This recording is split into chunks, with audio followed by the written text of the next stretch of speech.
لاکھوں قاتلوں میں تھا مگر یہ سچ ہے باخدا، لاکھوں قاتلوں میں تھا مگر یہ سچ ہے کوئی نہ حسین آئے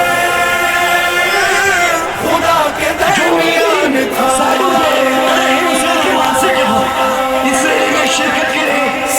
درمیان میں کہ جسے معلوم تھا کہ مدینے سے چلا ہوں کربلا پہنچوں گا تو میں شہید ہو جاؤں گا، میرے اہل خانہ شہید ہو جائیں گے اور میری خواتین کو اسیر کر لیا جائے گا، لیکن سن 61 ہجری کی کربلا میں حسین ابن علی نے نعرہ لگایا تھا حیات منت اللہ۔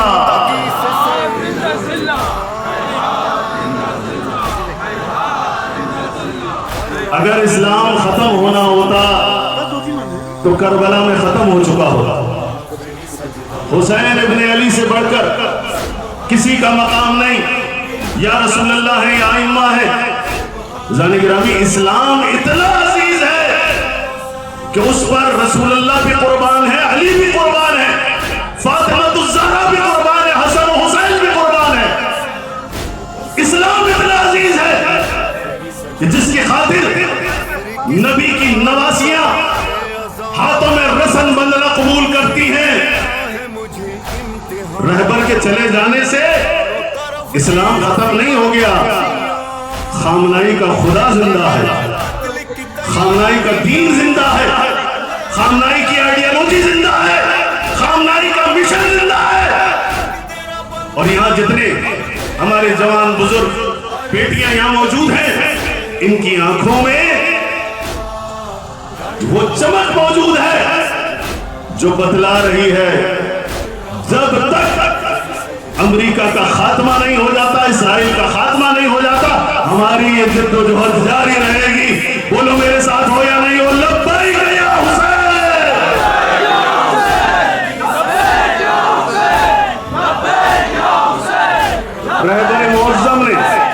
رہبر معظم نے اپنی ڈیوٹی 87 سال انجام دی ہے، 87 سال۔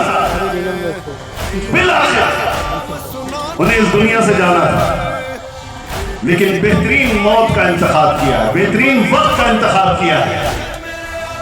وہ جو کہا تھا نا کہ موت مجھ پر آ پڑے یا میں موت پر جا پڑا، علی والے وہ ہیں کہ جو موت پر آ کر پڑتے ہیں، موت ان کے پیچھے نہیں آتی۔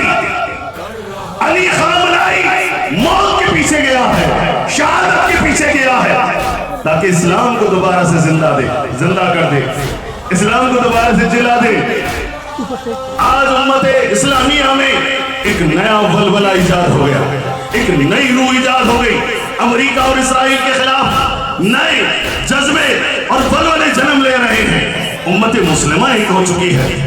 زان گرامی، میں نے سنا کسی نے خواب میں کہ وہ کوئی رہبر معظم سے ملا تو رہبر معظم نے اپنا خواب نقل کیا، سنا ہوگا آپ نے، لیکن میں تجدید کے لیے عرض کرتا ہوں، آپ کے دل کے سکون کے لیے عرض کرتا ہوں۔ خواب میں رہبر نے دیکھا، رہبر نے بتایا کہ میں نے خواب میں دیکھا کہ میں نماز جماعت میں ہوں، نماز جماعت ہو رہی ہے، لیکن میں نے غور کیا کہ نماز جماعت میں امام نہیں ہوں، میں ماموم ہوں۔ تو میں نے جب غور کیا تو دیکھا آگے حجت ابن الحسن امام مہدی علیہ السلام نماز کی امامت کرا رہے ہیں۔ صلوات پڑھیں محمد والی محمد پر۔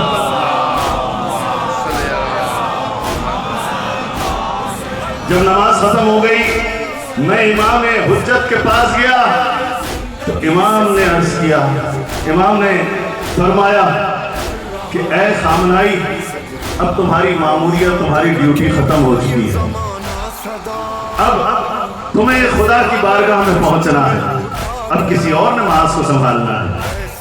عزیزوں، تمہارا امام زمانہ موجود ہے، وہ قیادت کر رہے ہیں اس پوری جنگ کی، اس پوری عالمی شیطانوں سے جنگ کی۔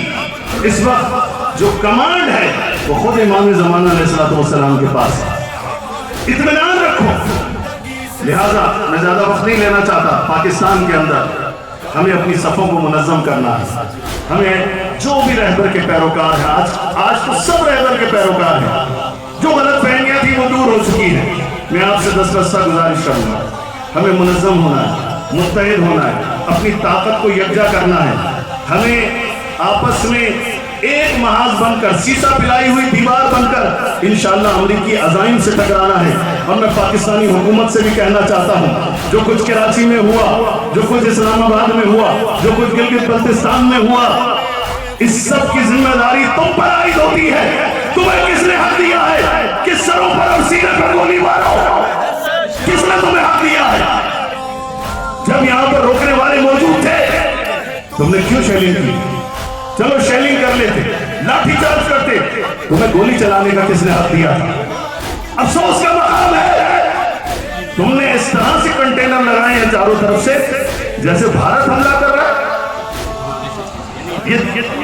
ہمارے مومنین, ہماری مومنات, ہماری بہنیں, ہمارے بھائی یہاں پر اپنا احتجاج کرنے کے لیے آئے ہیں. لہذا یہ حکومت کی انتہائی نااہلی ہے. جو کچھ ہمارے جوانوں کے ساتھ ہوا, سینکڑوں نوجوان زخمی ہیں, سینکڑوں نوجوان زخمی ہیں, درجنوں اس وقت گرفتار ہیں. کس وجہ سے گرفتاریاں ہیں؟ کس وجہ سے یہ ظلم ہے؟ میں آپ سے عرض کروں, پاکستان کی 77 سالہ تاریخ میں جتنی ذلت, رسوائی, پسپائی, معاشی بدحالی اور دہشت گردی اور فرقہ واریت ہے, یہ اس وجہ سے ہے کہ ہمارے حکمران نسل در نسل امریکہ کے غلام رہے. ہم امریکہ کی غلامی سے نکلنا نہیں چاہتے. یاد رکھنا, ایران سے کچھ سیکھ لو, ایران سے کچھ سیکھ لو. تم صرف 2+2=4, اس کے علاوہ تمہارا دماغ کام نہیں کرتا. جو ڈونلڈ ٹرمپ نے تمہیں کہہ دیا بس تم نے اسی کی بات ماننی ہے. اب تو نیتنیاہو کے آگے سجدے کرنے لگے ہو تم لوگ.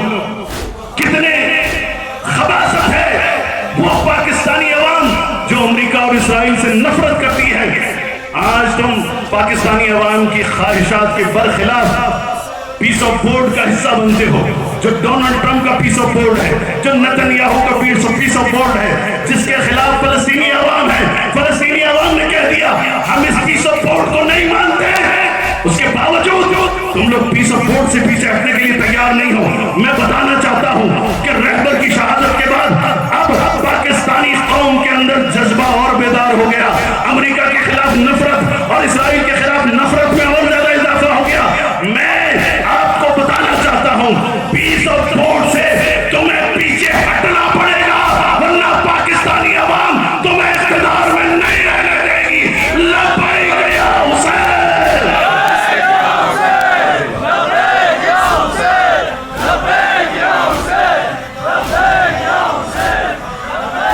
بس میں آخری جملہ عرض کروں گا آپ کے امیر محمد کے لیے. انشاءاللہ ابھی جنگ ختم نہیں ہوئی, رہبر کا خون گرنے سے جنگ ختم نہیں ہوئی, جنگ شروع ہوئی ہے. حسین کی جنگ ختم ہوئی, زینب کی جنگ شروع ہوئی, سید سجاد کی جنگ شروع ہوئی. ہم جناب سجاد کے وارث ہیں, امام جناب زینب کے وارث ہیں, جناب سکینہ کے وارث ہیں. جناب سکینہ کی سرخاب پہ شہد رکھا, نئی شاہ کی جانب بڑھا, زمین خون برسنے لگا, آخری شب کی گونجی صدا